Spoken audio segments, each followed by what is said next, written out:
So Pamela is going to be reading. I'll actually read the English version of his story, but you should hear what it sounds like in Tibetan. Okay, nyonyon chi lokinda, mambo lona yan yikundo gre, am to kelo den. Ane mambo de dekila inchinal lokore. Ane am to kek lokin. Wisa ke lona nge loshin kamindo. Ane Tibetan harmony mi thang ge jisun rang ne. Mo tu shin da perjin den la ndo shin ye.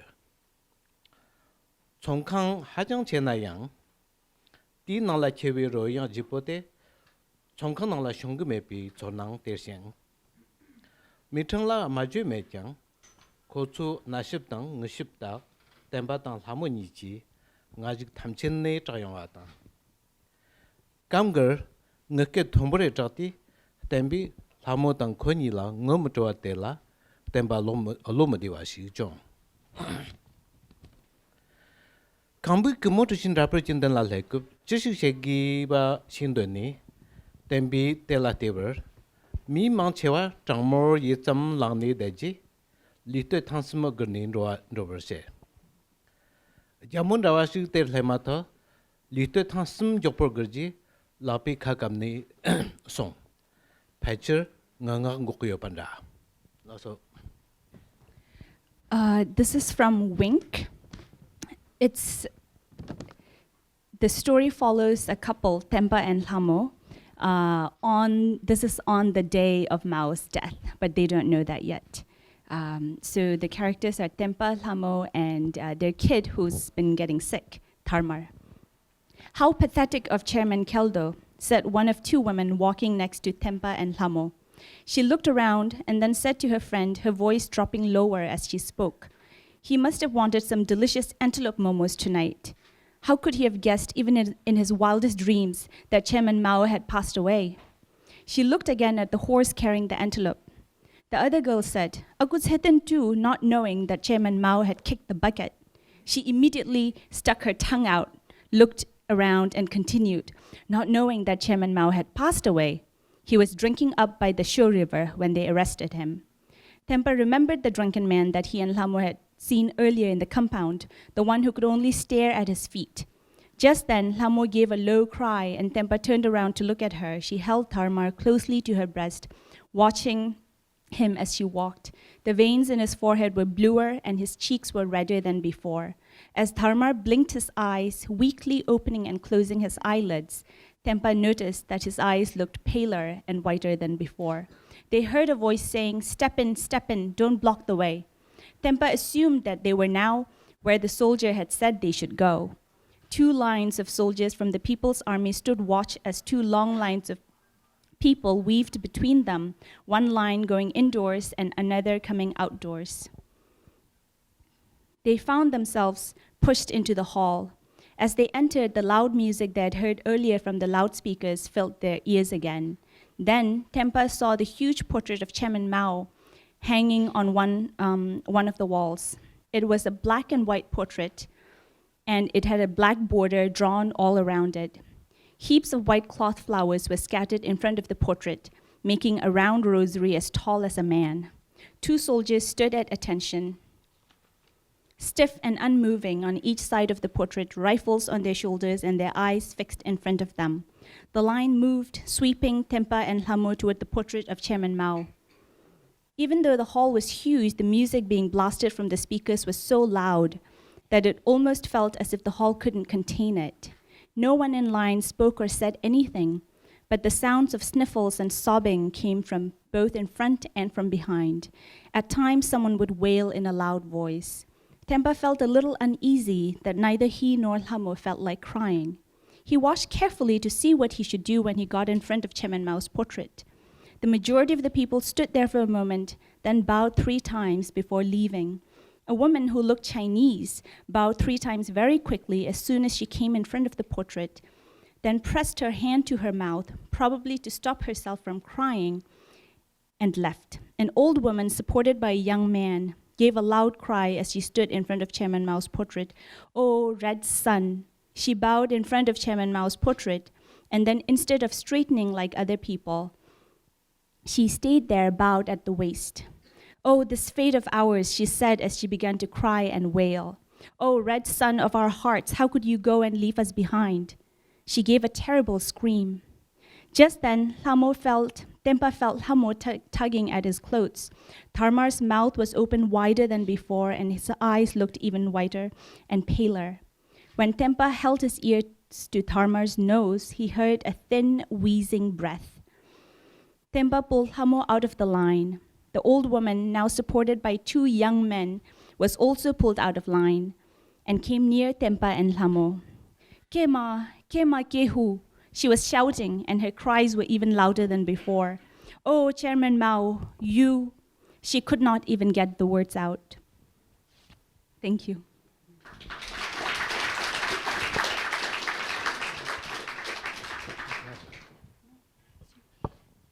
I need a rest. Okay. Before I do my reading, I think the title for this collection, this anthology, is really apropos.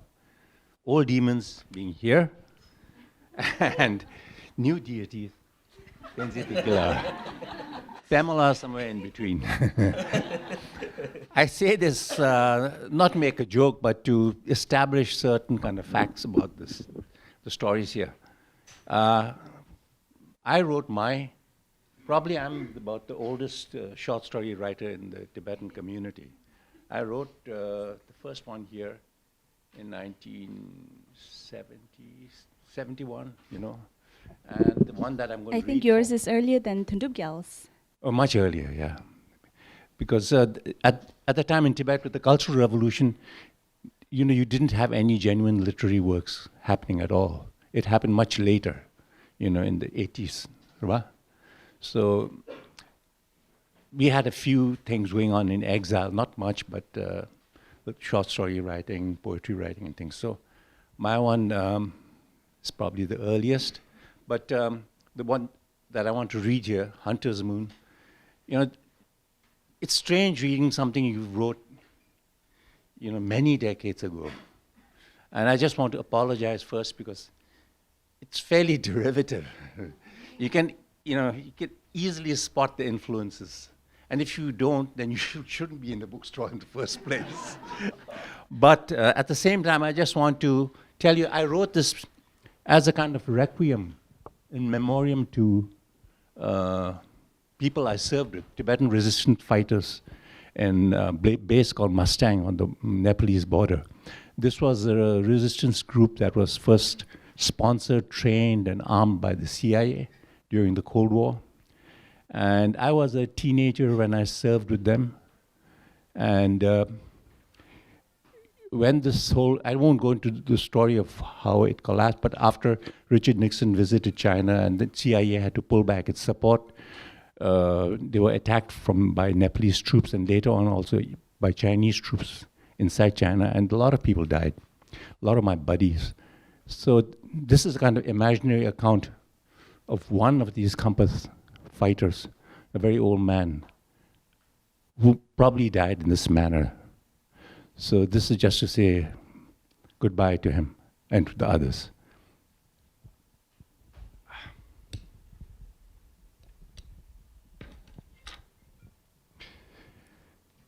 He went over the ridge at midnight. The moon was low and gibbous and cast a mean furtive light over the grey and wasted land.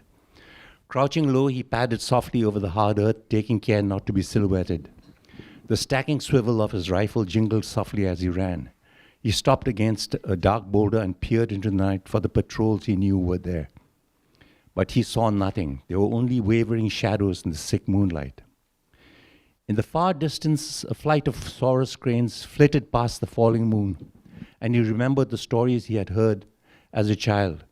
Did you know, boy, that whenever the little marmots had to move to new lands, their king would summon the cranes from the great marshes, and every marmot would rise on a crane, much as you and I would ride a horse and fly far, far away. I wish you could carry me away from here, bird, he whispered through his dry and cracked lips, but only death is around here tonight. I'm skipping quite a bit. Suddenly, a streak of light arched into the night sky, and a star shell burst silently in the darkness, lighting up the harsh terrain for hundreds of yards with a scorching white glow. It remained suspended in the sky like a new angry sun, and after a moment it descended slowly, very slowly. The wind carried the flare and his parachute towards where the old man lay. As soon as the flare burnt out, the old man jumped up and began to run. But another brilliant star shell rocketed up the sky, and for a moment he stood there exposed. Bullets whined all round him, and one struck him in the right leg. He fell down, but managed to roll over behind a large boulder. For a few moments, the air around him was filled with the mad screaming of ricocheting bullets, and he felt his back being peppered with flying flakes of shattered rocks. The old man lay very still, and after a little while there was a lull in the shooting.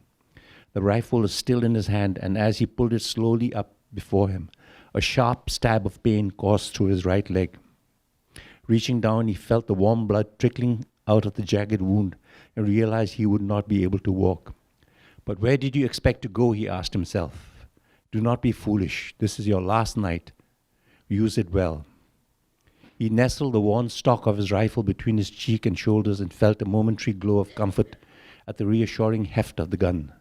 Below him he saw a few vague moving shadows, and lining up the barely visible sights as best as he could, he squeezed out a round. He felt certain he had hit one of them, but before he could draw back the bolt, a bullet slammed into his shoulder. The shock threw him sideways, and a burning pain surged up his broken bones, tearing the flesh and muscles round him.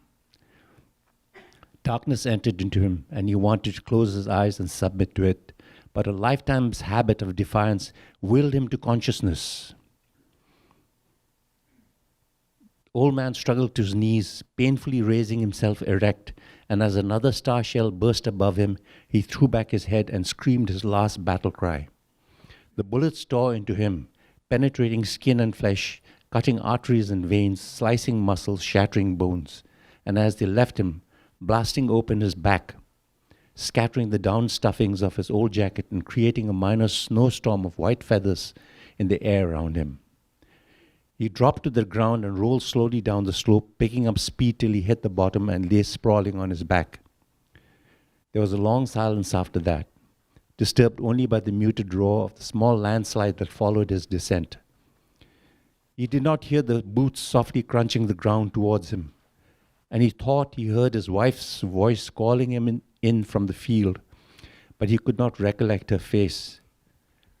The warm metallic taste of blood flooded into his mouth, but he managed to whisper the sacred mantra, Om Mani Padme Hum, hail the jewel in the lotus. The sky was faintly tinged with the coming dawn, and from the east a single white crane winged its way overhead. The old man looked up and then closed his eyes. He knew it had come to take him away.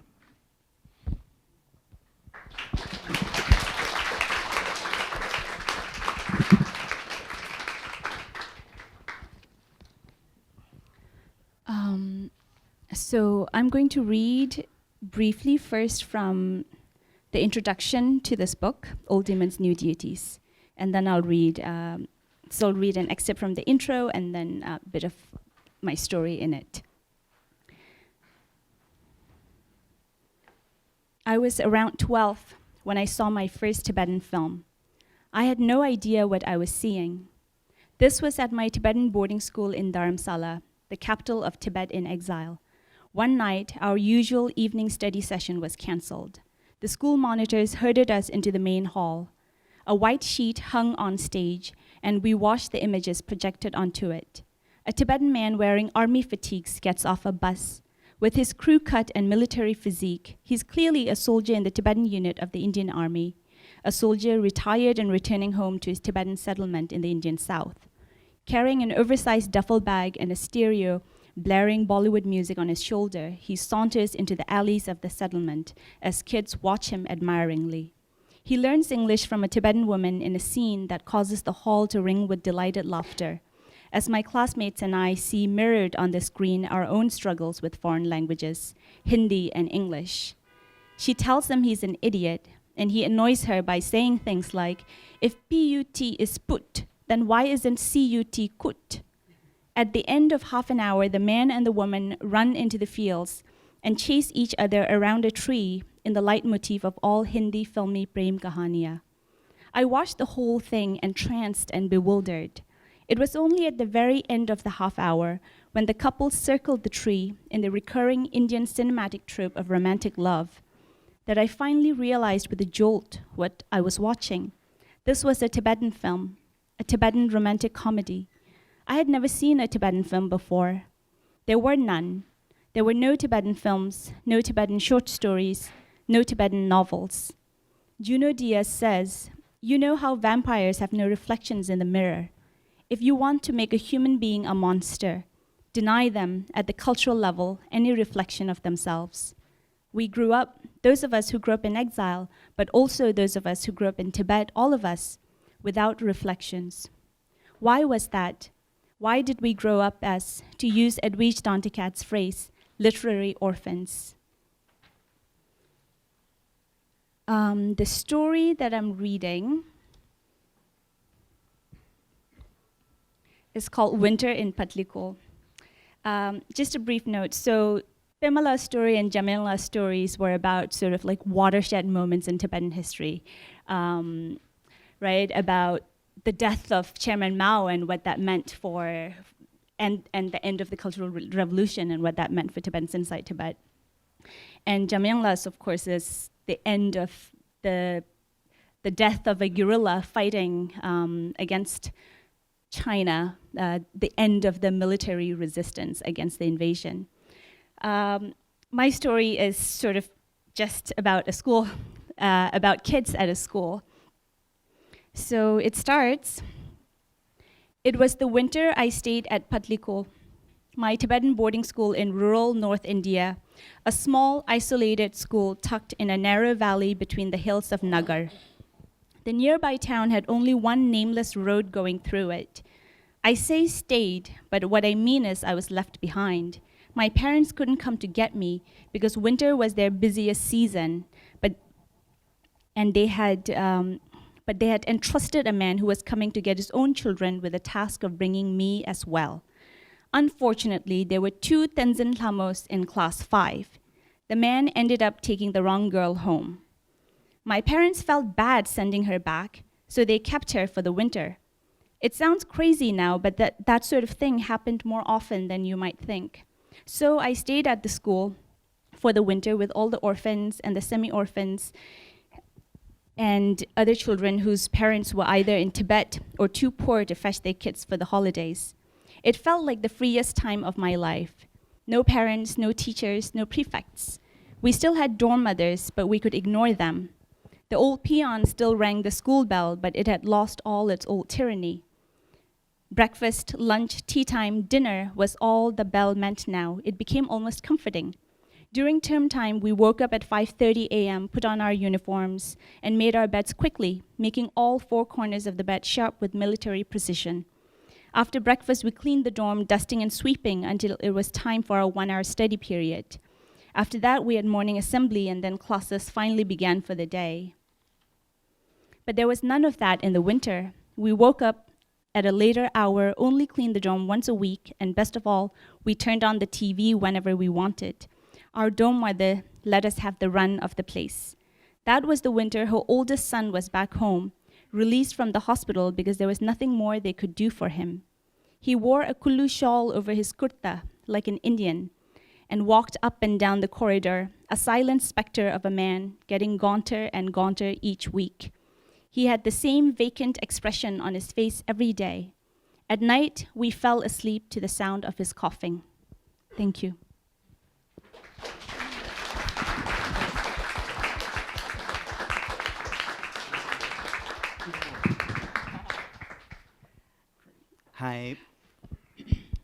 Hi, my name is John Oakes, and I'm from Orr Books, and we're the proud publishers of this anthology. I want to thank the Strand and thank all of you for coming out here tonight. I want to, of course, particularly thank the writers themselves, but I think we also have to call out someone who's here who brought us or together with Dickie, and that's Susan Bernofsky, who's one of the country's great translators, specializes in German. And were you going to say something? No, it's not. It's entirely accurate. So I think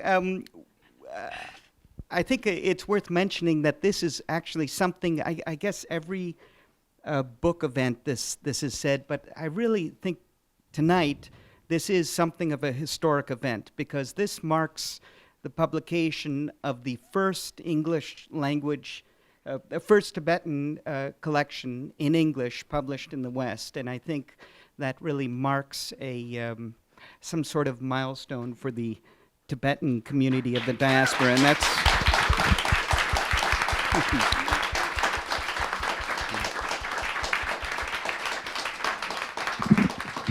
And I'm not going to talk too much longer. And by the way, I'd much rather have questions coming from you than from me. But I just want to say that I think this book demonstrates that language is, culture is wrapped up in language, which is particularly made manifest by the world of books and publishing. And so this is, in many ways, this is a political act as much as it is a cultural act.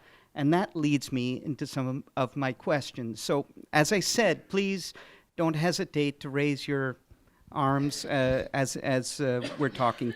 For most writers, I think, at least in the States, most writers I'm familiar with, they have to almost search for topics. They're writing about their direct experiences, but for the people in this collection, and I wonder if one of you could speak to that, or maybe all of you can, was the act of writing a conscious political act, or did you just set out to, because you felt you had to let something out, or maybe those two things meld together? But I guess the real thing I'm interested in with this question is, to what degree is this an overt political statement you're writing?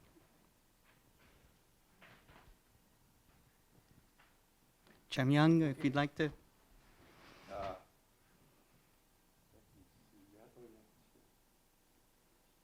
Well, in my case, it's absolutely an overt decision that I made, because I went to a Christian school, Jesuit school.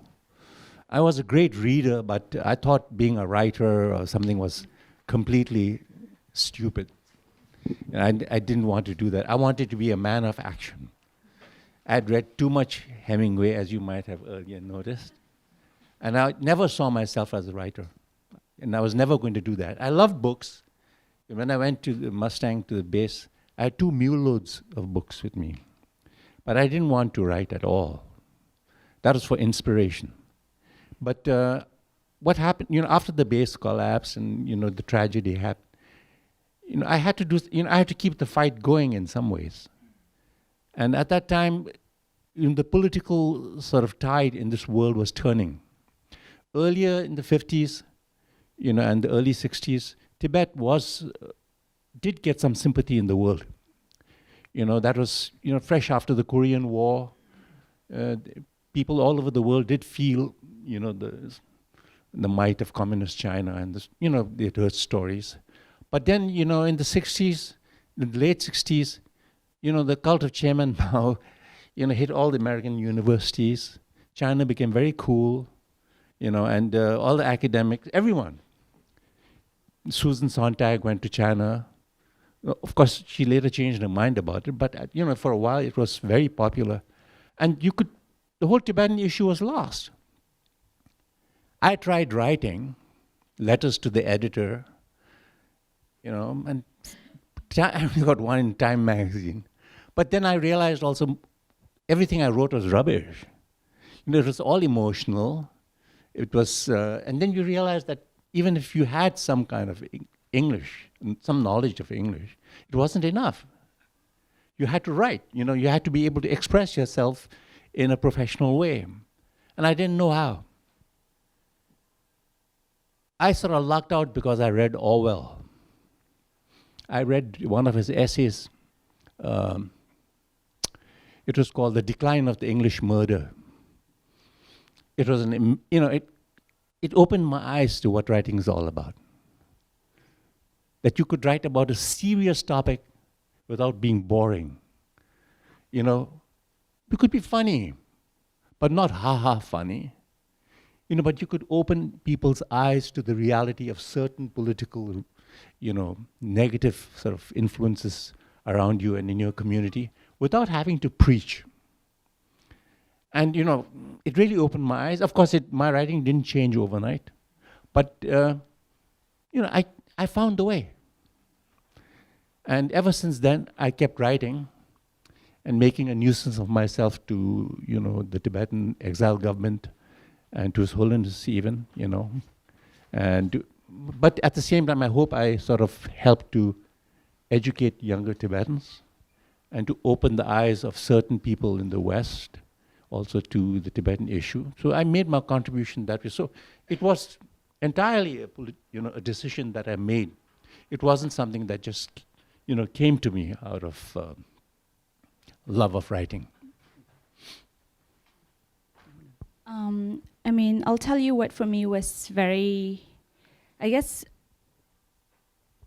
a political and literary statement to do with this book in particular was I wanted to make sure that this anthology had writers from Tibet, from India, from exile, diaspora, so inside and outside, and Tibetans writing in Tibetan, in English, in Chinese, in multiple languages, which Tibetan writers now do write in. We write in all of these different languages. We write from different places. And the reason we do that is because of certain political realities, because of what happened in 1949 and 59 and afterwards, when a lot of Tibetans, left Tibet and came to India and built our exile communities. So for me, it was very important that even though we can't have, there's the Great Firewall and there is the Himalayas separating Tibetans inside and outside, at least Tibetan writers can be together, like within the covers of a book. So that was something that I was really happy that I was able to accomplish.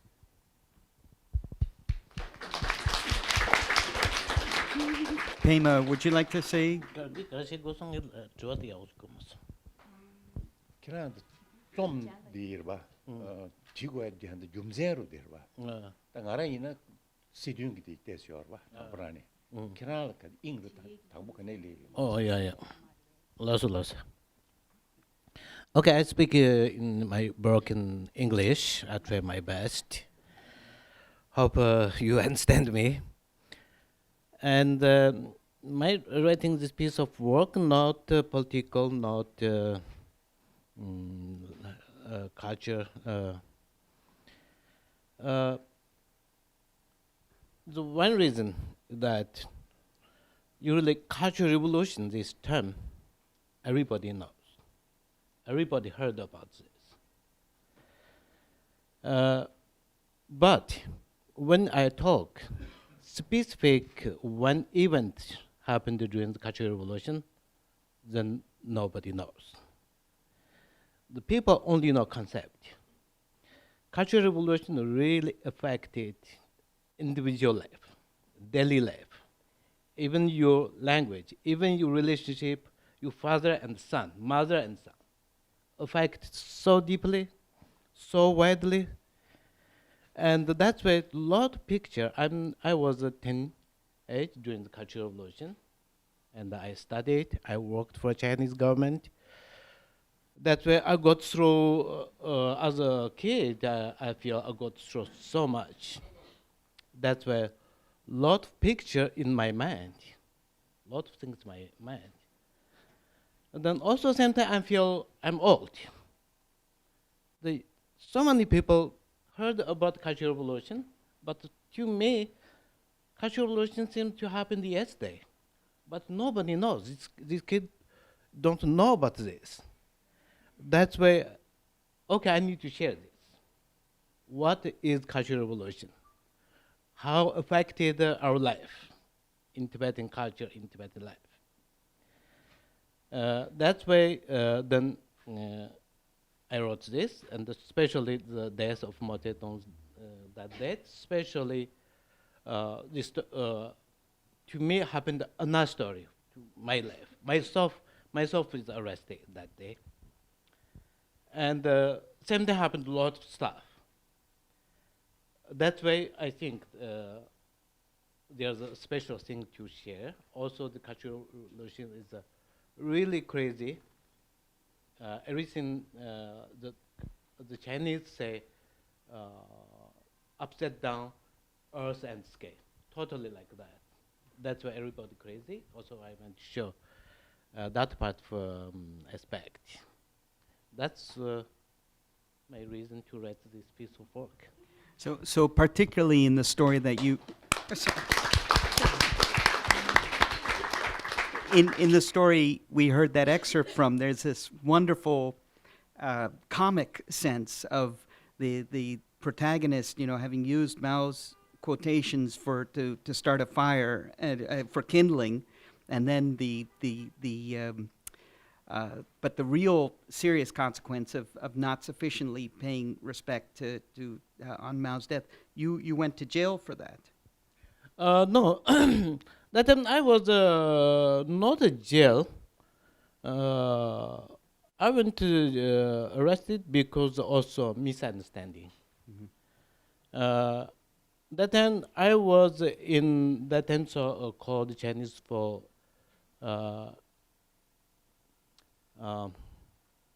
land struggle campaign, we call socialism and capitalism land struggle. Then we need to go to really nomadic tribe and back of the horse. And I was that year is that kind of stuff for 6 months in nomadic area. And some way, two tribes happened fighting over the grassland. And then this fighting getting serious. Finally, they had a gunshot, and all the communication lines stopped. Then we need to support this event to county governor. Then I need to go to county on the back of the horse. But my horse so tired all the time with this event. Then I need to change my horse, another horse, which never been to county seat. Then I read that horse. When I get into county, then just ran into somebody read on the back. Come forward to me. Then my horse is scared. Then carry me another direction in county. That day, just Mao Zedong died. Then everybody. Then this that thing called this civil army is standing all over. Then stopped me. You did horse rides.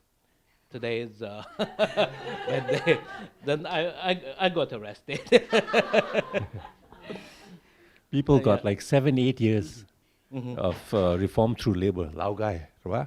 Manguji, just sometimes even unwittingly giggling on, when Mao's death was announced. And not only in Tibet, this happened all over China. Children made mistakes, might have laughed, played games outside. Their parents got locked up. So it was a huge tragedy all over. It was totally crazy, as Pamela said. On the Cultural Revolution, Pamela and myself, and then my academic colleague Dorje Tsering, we started an institute called the Amnye Machen Institute, Institute for Advanced Studies on Tibetan culture and history. And at that time, basically one night, Pamela and I talked about Tibetan literature, and he had come straight from Tibet and joined us. And we decided to have the first international Tibetan Writers Conference in Dharamsala. So that was the first one, and Penn was very kind. They sent us a nice message. But Eastern European writers, Czeslaw Milosz and others, were very pleased with this, and they really encouraged us. We had about 90 writers, right? Yeah. And from his homeland, from Amdo, from Sining, from his old university and all that, they were trying to get through to us on phone, just to congratulate us, and it was a wonderful time for all of us. So, we're still trying to keep up the Tibetan literary tradition. And although the short story is not a traditional Tibetan literary form, the thing is, Tibetan literature is very rich, but short stories don't feature in it. You have religious works, you have biographies, you have autobiographies, you have histories. But short stories only exist in a kind of, let's say, the oral tradition in Tibet. Like in India. So it was never written, really. So I think you can see that oral tradition in your stories. There's a transference to a modern format, but you sense that in both those stories. The storytelling tradition. Yeah, yes, that's right. Especially in Tibet, the most popular ones are ghost stories. Ghosts, demons, witches, mountain deities. Wow. You have a bit of that in that story. Yeah. The guy who's lost his voice. Dickie, I wonder if is there a question, or I wonder if you would speak to a bit about the difference or not between the diaspora Tibetan culture and the culture as you know it currently in Tibet amongst Tibetans.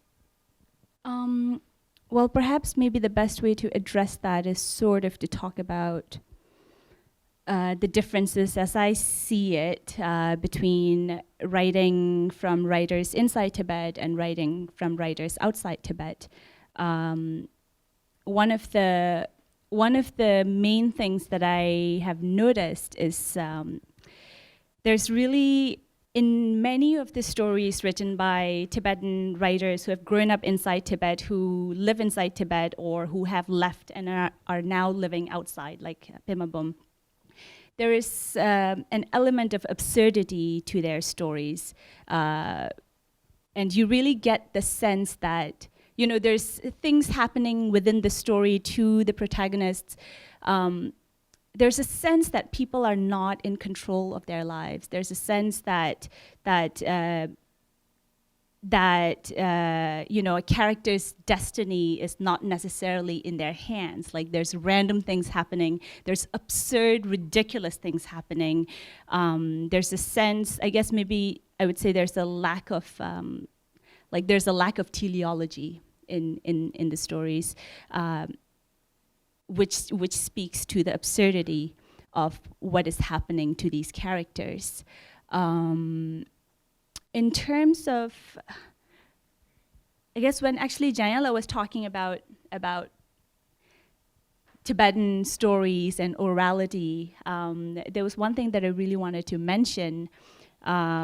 Tibetan short stories are a new form, but now all Tibetan writers seem to be writing them. Like everyone, whether they're poets or novelists or memoirists, whatever other forms and genres of writing that they practice, they also write short stories. And poetry is, of course, it's huge. So everyone writes poetry and short stories.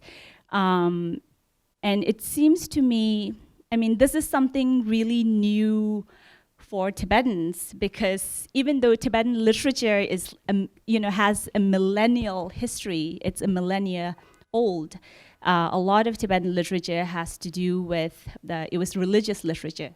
A lot of it was about escaping from samsara. It was about detaching from desire. That was what all the religious literature was about. And fiction is about desire. Fiction is about the celebration of desire. A character wants something, and that's how plot happens. That's how a story starts.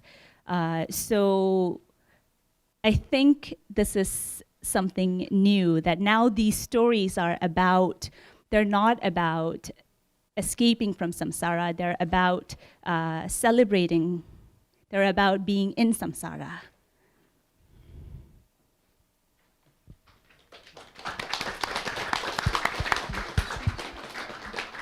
But there's the Kesar Dungrba. It's not only oral, but it's also now written in many volumes. The epics of Tibet. Have you listened to the whole thing? No way, it's impossible. But, and it is purely oral, and it's also through memory.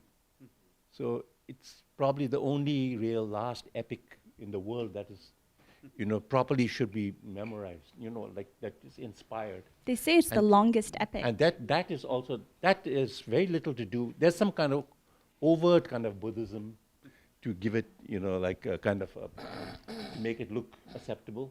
But underneath, it's very Homeric.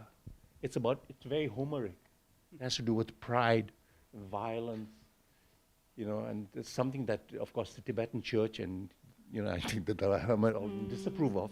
But it's something that all people, especially males in Eastern Tibet, they continue this tradition. And it's now huge. It's like very powerful. People, get inspired by it. They cure people. I have even seen a few documentary films because it's so powerful. It just moves even tourists who come into Eastern Tibet these days. And that inside Tibet also, a lot of the uprisings were inspired by people who are inspired by the Kesar heroes, and their dreams and so on. So this literature in Tibet, there is the religious literature, which is very powerful and dominating. But underneath it, in a subversive way, there is the popular literature, which comes in not only in ghost stories, but also like in, let's say, very decadent, sexual sort of oriented stories, right? Agutampa. Some of the, probably some of the filthiest kind of short stories. That is not a reading I would have given I just love but them. Sure. No, but there's a whole tradition. And this again has a sort of carapace of religious, the hero is supposed to be actually teaching about samsara and stuff, but he's going around knocking up nuns, nunneries, and getting away with it. And there's a whole slew of this literature in Tibet, which is, which for me is more fascinating. Of course, the religious literature is wonderful and histories are wonderful, but the best stuff comes out in the other popular literature that we have in Tibet. I think it's all, oral literature that now people are writing down, like the Agutampa stories. Down, actually, even in the past, like Agutampa, Tupakwinde, they exist in book form also. Agutampa too? Yeah. And it's even, you'll find an old book here, it says Tales of Uncle Tompa. And it's published in the 70s or 80s, so you'll find it in one of these shelves here. So there's that. Then there's also like a lot of Buddhist Jataka stories and Rudung stories about the Tibetan vampires. Right? There's a whole series of them. I'm not going, they have behind it there's a kind of Buddhist morality tale, but if you ignore that, they just work completely well on their own. So it is it's a literature that exists in many levels. Levels, yes. On the top there's this, the real high literary sort of religious work, but underneath it there's the fun parts. I think you see that in this collection too. There's a real mix. There's some stories that are much more spiritual, and others that are much more grounded in our daily lives. I guess in some ways, after World War II, and this is more politically directed than culturally directed. Again, the Tibetan diaspora prefigured, we seem to be living in an age now when people are forced out of their traditional homelands. Are there alliances that you perceive between Tibetan writers and, for example, other cultures that are experiencing extreme dislocation, for example, Palestinian, or do you have this sense of solidarity with other cultures, or not? So is that still to come, maybe? know, and Jamyang, like he's had more to do with the Chinese, and we talk about that. I've dealt mostly with East European people. Havel, just from the Loge, sort of sent them stuff I wrote and get sort of some little discussion, but not very much because of distance. Oh. But you felt there was some similarity Yeah, between definitely. what you were going through and what Havel. And even the way they wrote. Yeah. Oh. Like, there was clearly a template for us to use. Janela, I think you have to speak into. Yeah, so anyway, Pamela, the meaning was yes. Tibetan traditionally really has a good relationship with Sanskrit literature. That has been long time, almost we can say 10,000. There's a called Kabyadasya, as we call Nyangamelo. That's translated into Tibetan in 11th century. This is how to write poetry. And this text still used in Tibet, in exile, the middle school, even the college level, still using that text. Yeah. Yes, This the still influence. And the Tondruvya, our famous writing Tondruvya, one short story writing this style. And a lot of poetry also writing in this Kabidashya style. Still writing, keep going. That's one influence. That's keep going still. And another one is Chinese. This whole short story, novel, free verse poetry, all idea come from Chinese. Also first imitated from Chinese. Yeah. And yeah, that's where the beginning of the new literature, the traditional scholars even rejected this is part of Tibetan literature. And this kind of articles there we can see. Yeah, that's beginning of 80s. Then late 80s, then people, Tibetan writers in Tibet, then start read and pay attention to Western literature. There are a lot of translation these days. Probably 10 volumes, 12 volumes, no problem put together, already been translated. These days are really crazy. And we, Latse, we had a big translation project and 100 books. But time to time we find out somebody already translated and published. Yesterday we found one. Another book we have almost done retranslated. Yeah, there's a group of translator group there to keep going, especially Western literature.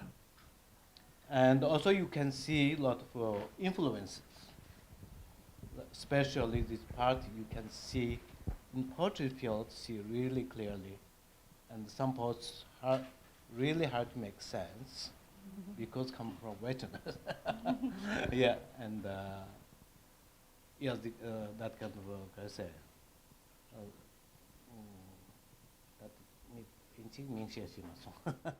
Pamela, you told me once, that was some time ago, one of the real influence for Tibetan writers inside Tibet for short stories was through Western translations, translation of Western classics into Chinese first, and that they read the Chinese. So like he told me, the short stories that he was influenced was Guy de Maupassant, Maupassant, and he was inspired to write by reading Chinese translation of, of the French. But then also like he has translated Dante, the Divine Comedy. Yeah, he has done a full translation himself. Actually, Pamela has also done a translation of Night. Yeah. And that story is crazy because you received permission from the author, he signed something, but then you lost that piece of paper, and now, and now that translation is just lying there. Yeah. It's- Yeah. we can't get through. Wiesel's? Yes, Elie Wiesel's, yes, yes. Elie Wiesel's Night. And you translated Tom Paine, Common Sense. Oh, yeah. Yeah. Yeah. So great.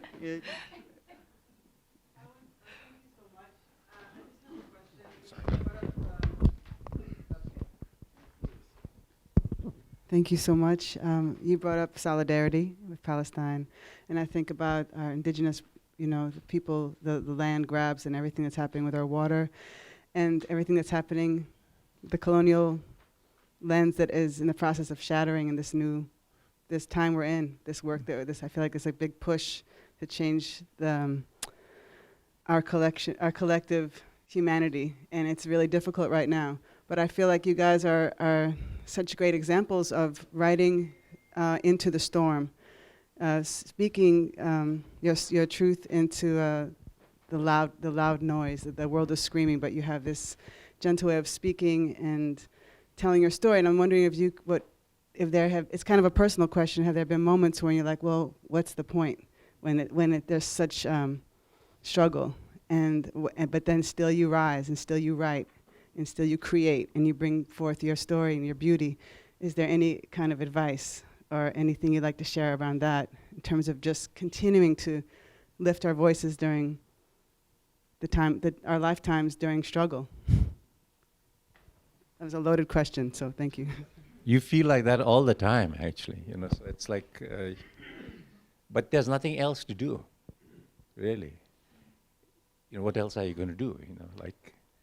So you just got to keep on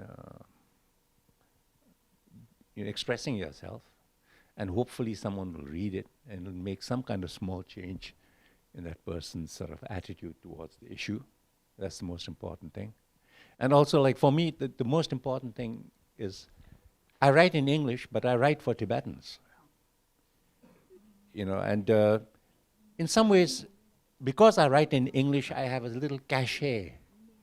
It's a Western, how anything Western has a kind of appeal to many people. I know many Tibetans, although their English may not be that fantastic, they take the trouble because it's in English, And inside Tibet, they translate my work, even at this distance, and they read it, and the thing is, it's important because you have to keep reminding people. The most important thing is not to let people forget that this injustice has happened all the time.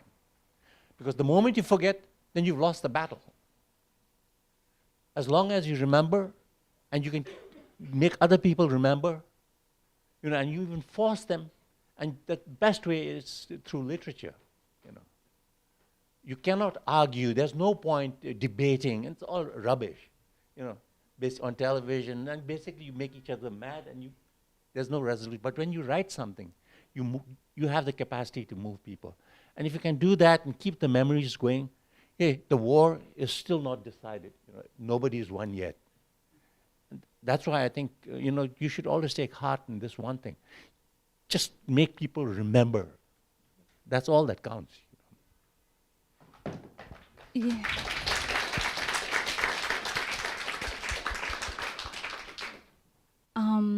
I'm afraid to think too much of everything that's been sort of going wrong with the world and been happening lately, because I feel also like we can't get to the point where we think, what's the point? We're not, if nothing's gonna change, if things are too difficult, if politics is too shitty, then there's no burden on us to change anything or to do anything, when in fact there is. All of us are citizens of the world, and when there's injustice and when there's different kinds of injustice, I think the best thing that each of us can do is figure out what small dent we can make, and try to keep pushing, try to keep doing that. And I think, I've had my heart broken by books, by stories. And for writers, I think that's one of the best things that we can do, try and break other people's hearts so that they feel something, so that they feel, that injustice, and think we must do something. And I think we all can. It sounds, a little bit stupid and cliche, but we're here for a short time, and we have to do what we can.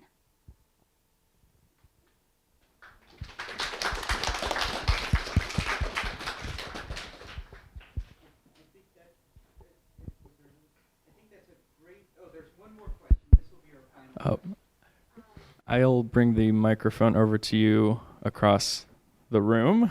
Just give me like 2 hours.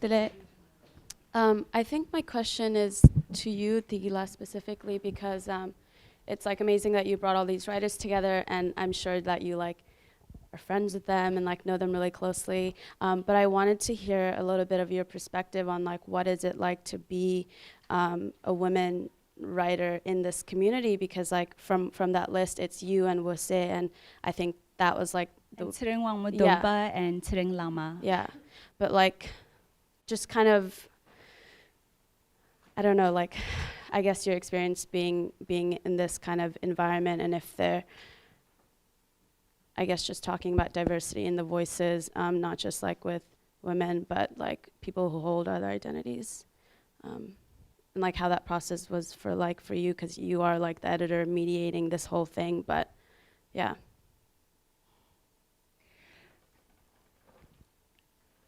I was really hoping that I would have more than 4 female writers, but that just didn't work out. So there were 4 female writers in this book of 16 writers, which actually, as far as Tibetan writing goes, that's sort of the general ratio, perhaps. There's a lot more male writers than women writers in the Tibetan literary world. But actually, I do see more, yeah. But there's a lot of, younger female poets, and I'm sure they're going to be writing. Sonam Somo's here. I think Laki's here, and I'm sure they're also going to start writing stories and longer works as well. To address, I guess, another aspect of your question, the Tibetan struggle is a struggle for freedom and rights, right? And that means that everybody, men and women, are struggling for our freedom and right. And I think most Tibetans are pretty aware of that struggle, pretty aware, men and women, that we need both genders, both sexes, to be functioning at our full capacities, to be able to utilize all our gifts and all our talents to improve our society, to attain that sort of our imaginary, wonderful Tibetan society that we have in our heads. And my experience, so my personal experience has been a lot of the senior writers tend to be men, but both men and women have been very welcoming and very supportive. And you will be the first person that I talk to if that changes. The old demons. But old demons and the new deities.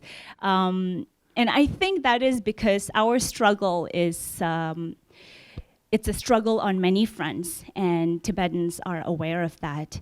So there's a huge sense of solidarity across sexes, across regions, across political views and thoughts. And I know I'm sort of presenting an idealized version right now, but I do think that is all of us at our best selves. Remote And- best. I'll give you a consolation. The first